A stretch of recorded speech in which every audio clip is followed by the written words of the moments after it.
Erica, and today I'm working on my Lori Holt quilt blocks, and I am going to be making the old red barn block, and I have everything laid out and ready to sew up. So let's get to the sewing machine.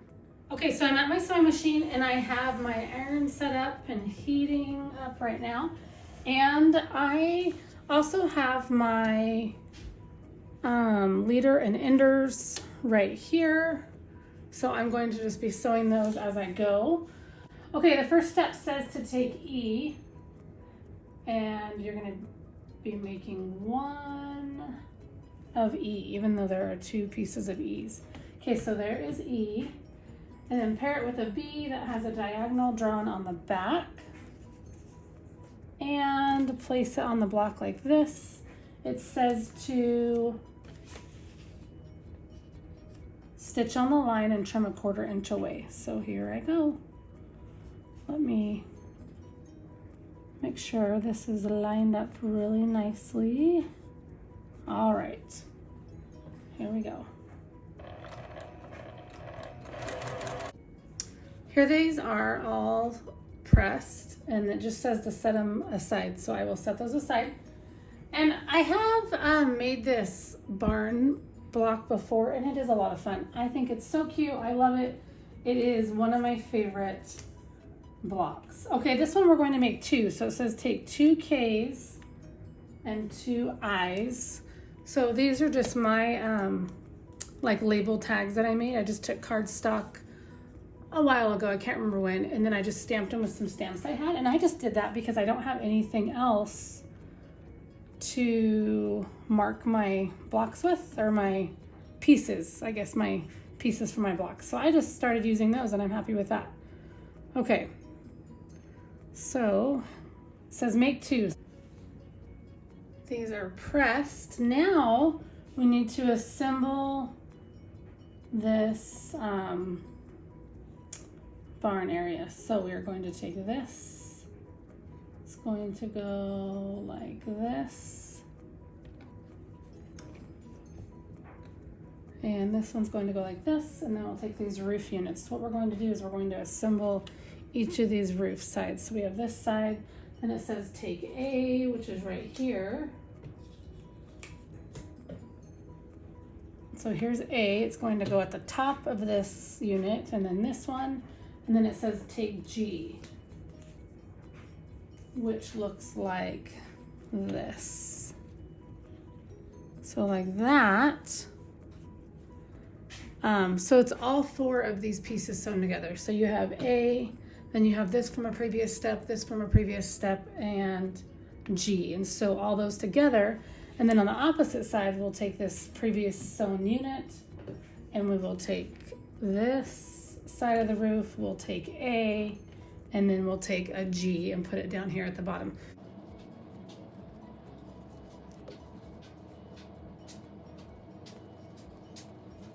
So I'm on the second page of the barn.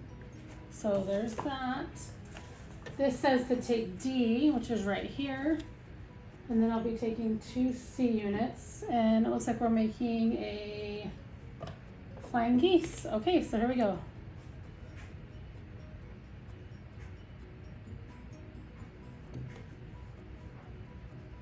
Here is my flying geese.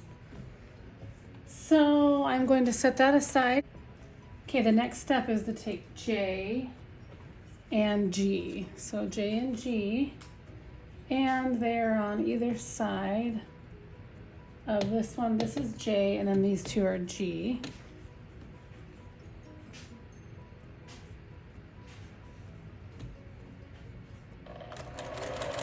This one is pressed, so I will set that aside. And now it says I need to take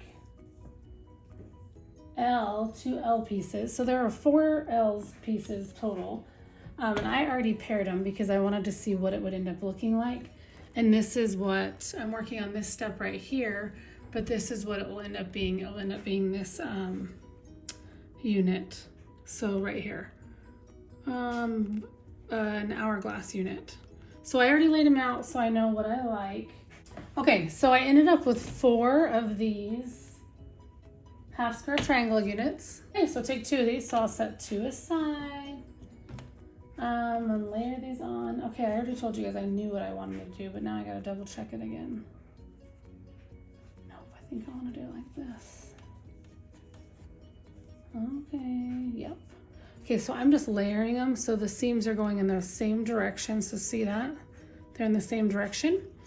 And then I wanted to see, okay, how will it look once I sew it? So what I did is I just went like this to peel it back, and that's how it will end up looking. And I do like that, so I'm just going to lay those together. My seams do, oh, they kind of, they don't quite nest. Let me press this one so they nest. Just one second. Okay, so I did nest, I ironed this so this would nest. So let's just see here. Okay, so that's how I want it to be, so they should nest together. So it does say to draw 2 lines, 1/4 inch from the center, but I just drew the center line, and I'm just going to sew 1/4 inch from that line. So here it is. I did have to trim it up, so now it's 4.5 by 4.5.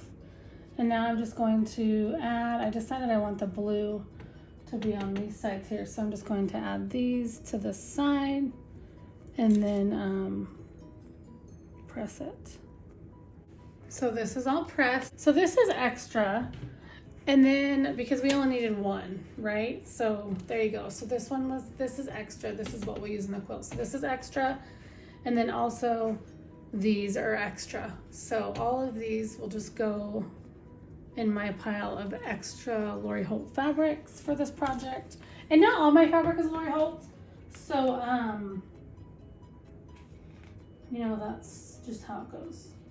Okay, the last piece we have sitting over here labeled is F, and so that goes with the barn. So let me lay my barn out. Here is my barn all laid out, and I just need to sew it.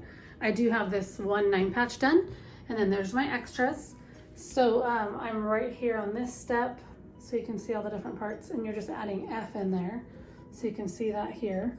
So I just need to sew this up. So I just sewed this 9 patch, it's here as my leader, and I am not going to sew another 9 patch because I just don't think it's necessary.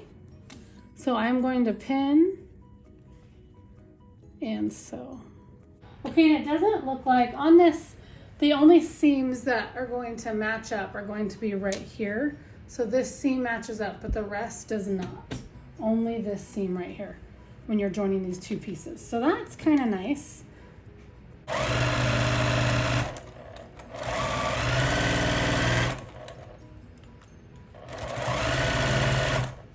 Okay, here's my barn. I think it turned out so cute. Okay, there you can see a little bit better.